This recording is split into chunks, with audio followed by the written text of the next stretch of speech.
Hello, my amazing children. This is Grandma Carla, and I am back with Chapter 2 of Hank the Cowdog, The Case of the Mysterious Voice. And I hope you enjoyed my granddaughter Ruth reading you the first chapter. We're going to take turns, so this is my chapter to read. Alfred's Great Idea. Yes, old Slim was in a bad mood, still fuming when Loper drove away in his pickup. He was in such a high snit, we dogs had to activate the sharing of pain. Following our procedures, we went into mournful eyes, sad ears, and dead tail. It seemed to be working, and I think we had him going in the right direction when Sally Mae and baby Molly came out, dressed up for their trip to the grocery store, and Sally Mae gave him her list of things to do. It was a long list, and my impression was that Slim did not enjoy reading it. Then Sally Mae said, "Oh, I think I'll let Alfred stay with you. There's nothing for him to do in town, and maybe he can help." Slim stared at her. Oh, good. Alfred said, "Mom, I wanted to go to town." Nevertheless, she kissed him on the cheek. "You stay and help Slim." Moments later, she drove away, leaving the four of us, me, Drover, Slim, and Alfred, standing in a cloud of dust and in a heavy silence. The silence grew heavier by the second, and when nobody spoke, I felt the need to whap my tail on the ground. It's a gesture that we use in awkward moments, don't you see? And sometimes it helps to remove some of the explosive vapors from the air. The boy had "pout" written all over his face. "I don't like working in the dumb old yard." Slim grumbled. "It's genetic, son." "What does that mean?" "Never mind. Come back in 10 years and I'll explain it." He headed for the machine shed and we followed. For now, here's all you need to know. At Slim's daycare service, we have a short list of rules. Don't make noise. Don't get in the way. Don't make a mess. And most of all, don't ask a bunch of questions. My mom says it's good to ask questions. Yeah? Well, your mom ain't here. Is it okay if I breathe? If you're quiet, 1 breath every hour. What if I faint? You'll get eaten up by red ants. They eat little boys? All the time. Are you teasing? Heck no. Them ants would rather eat a little boy than a bowl of ice cream. Can we have some ice cream? No. I'm hungry. Take your troubles to the Lord. I don't care.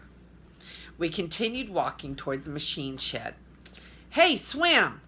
What? Can I throw the cat in a stock tank? Slim stopped and looked down at the boy. Now, why would you want to do that? Alfred shrugged. He needs a bath, and I'm bored. Bored, huh? Well, boredom's a sure path to knowledge. Most usually, when a cat gets a bath, a boy gets an education. So it's okay? Slim laid a hand on his shoulder. My advice is, find something else to do. Now, if you'll excuse me. Slim trudged on down to the machine shed to fetch the lawnmower. Alfred turned to us with, well, you'd have to call it a wicked little grin, and whispered, "Come on, doggies, let's give Pete a bath." Well, you talk about something that will brighten your day. The dark clouds just seemed to roll away, and all at once we had sunshine forever. What a great idea! I was surprised that I hadn't thought of it myself. Hey, when times are hard and troubles are getting you down, happiness is just around the corner. All you need is an annoying ranch cat and a tank of full water. Ho, ho, hee, hee, ha, ha. I loved it. We headed down to the yard, knowing exactly where we could find Mr. Never Sweat in the iris patch on the north side of the house. That's where he spent most of his time in the summer, loafing and lounging and lurking in the shade. He came out only for special occasions, such as to mooch my supper scraps or to rub on Sally Mae's ankles. as you might recall.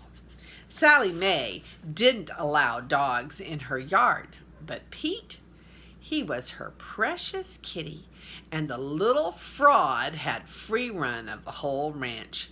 He could go anywhere and do anything. And have I mentioned that I don't like cats? I don't like cats, never have. Just don't get along with them at all. Show me a cat and I'll find a place to park him up the nearest tree. Or in the nearest stock tank. Hee hee. Boy, this was going to be great. You know about cats and water, right? They hate water. I was so excited, I was trembling all over. At last, we arrived at the yard gate. Alfred turned to us dogs and brought a finger to his lips. Shh, I'll go find him. Y'all wait right here, 'cause dogs can't come in the yard. Right? It was a silly rule, but there was nothing we could do about it. We dogs waited outside the yard while Alfred headed for the iris patch, trying to look as innocent as an ornery little stink pot could look. Drover turned to me. What are we doing now? Don't you ever listen? Oh, sometimes. Did I miss something? Yes, Alfred's looking for a cat. Oh, good. Pete's a nice kitty. Yes, and we're going to give him a nice bath. So here is the picture of which one is this? Hank. See, I'm just learning this book. Hank is thinking about giving Drover a bath, isn't he? So he's thinking that Drover's going to get a bath. No? Well, I don't know if the dog in the picture if that's a dog or if that's a cat. Sure looks like a dog to me, but Ruth thinks it might be a cat. So we're going to see how it turns out, okay? But there's the picture, and they're thinking about somebody taking a bath.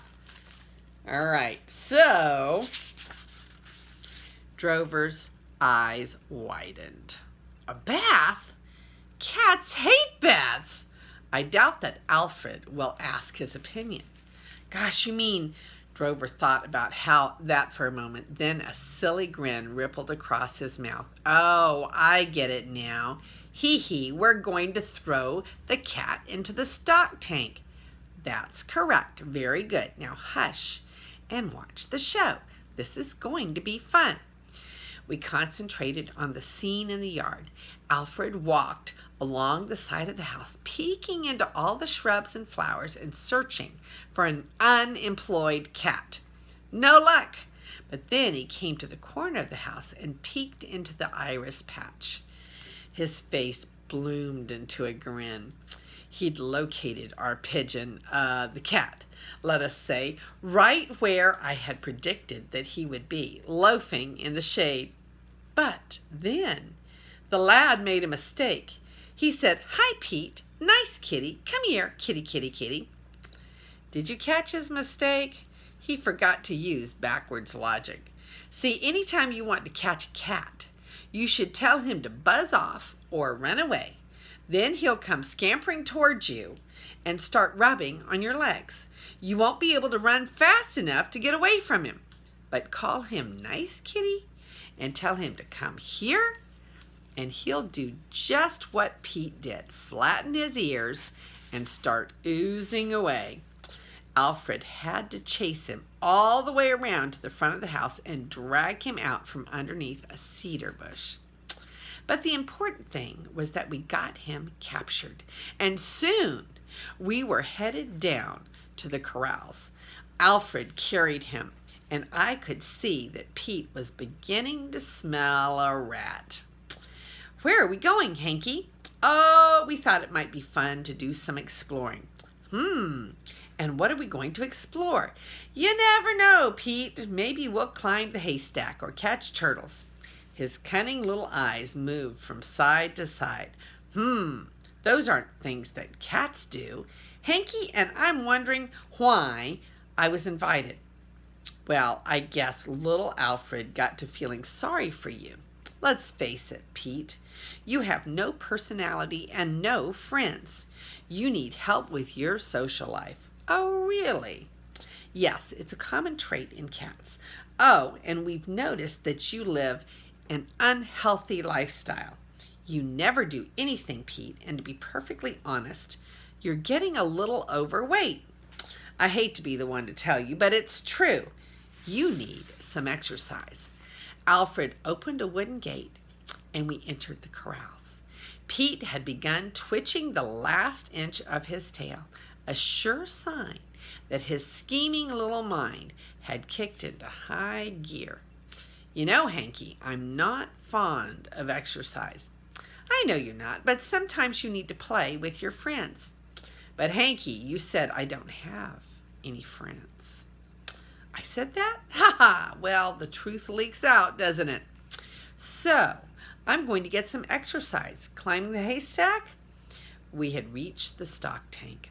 I turned a big smile on Kitty Kitty. Exactly! Or here's another idea. Have you even ever considered swimming? Hee hee, I had just let the cat out of the sandbox, or the sandbag. Out of the bag, let us say. I had just let the cat out of the bag. That is the end of chapter 2 of this fun book, Hank the Cowdog, and I can't wait to hear Ruth read chapter 3. This is Grandma Carla, and I love you.